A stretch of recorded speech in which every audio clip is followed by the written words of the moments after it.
The situation at Boeing, as I'm sure you know to me, is incredibly fascinating, but I also think to a certain extent you as well. That's where a lot of focus today will sit. There'll also be updates on the retirement of a beloved aircraft at an airline. So with Boeing, well, as we know, they're continuing to invest hundreds of millions into the turnaround of their business. This includes the implementation of core safety values.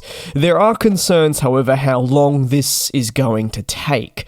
In fresh developments, the Federal Aviation Administration's chief has warned that such a turnaround could take years, permitting no further hiccups. And while no one likes to be pessimistic and negative, it's not hard to see why permitting no further hiccups may be the thing that's highlighted from all of this. The timeframe outlined to a member of the US House subcommittee stated that it would take 3 to 5 years for the full turnaround to be felt at the manufacturer. The lengthy time frame takes the turnaround procedure to the end of the latter stages of the decade. However, despite the time taken and still great uncertainty on the future of the plane maker, the belief is now Boeing is actually moving on the correct pathway rather than continuing to say move backwards. What you'd want to hope is that it continues on this pathway and doesn't deviate or take 2 steps back after making such progress already. And while that may not necessarily be seen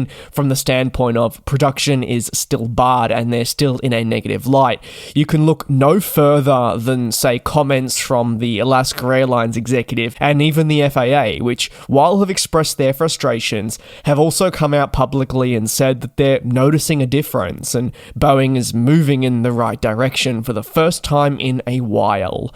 Culture will always be something that will take the longest to fix. However, Whitaker, the FAA chief, has confirmed Boeing is moving forward and change has already been implemented and will continue to do so.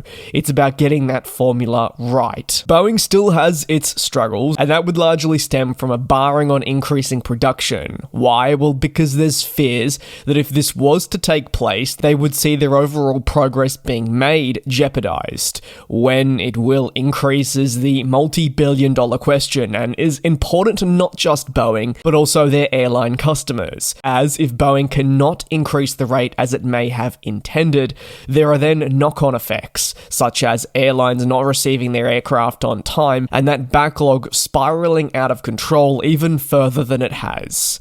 The barring also follows increased oversight from the FAA, who have really been getting hands-on with the plane maker since the beginning of the year and when really all of this begun. Furthermore, the FAA for the first time has really openly admitted that it failed to regulate the leading manufacturer at times, and it's something that it's trying to correct.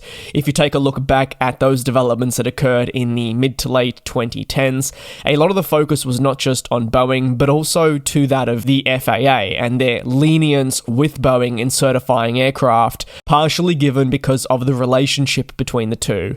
The prospect of an up to 5-year overall turnaround is lengthy for Boeing, however, it's absolutely necessary, with the manufacturer simply not in a position to see this turnaround effort fail. It needs to get it right. Over to a beloved aircraft retirement, Icelandair looks said to bid farewell to the 757 in the coming weeks and months.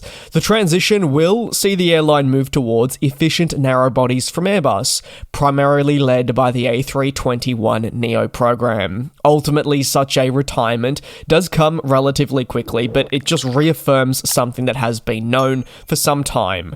One of Icelandair's biggest priorities has been moving towards more efficient fleet types, which ultimately streamlines the business and looks to improve its financial performance. At the beginning of 2024, the airline confirmed it had secured, for example, 2 more LRs in the A321neo program to ensure that capacity would be present when the 757s were retired. These A321 LRs were secured from aircraft lessor CDB Aviation and are expected to be delivered sometime in the second half of next year.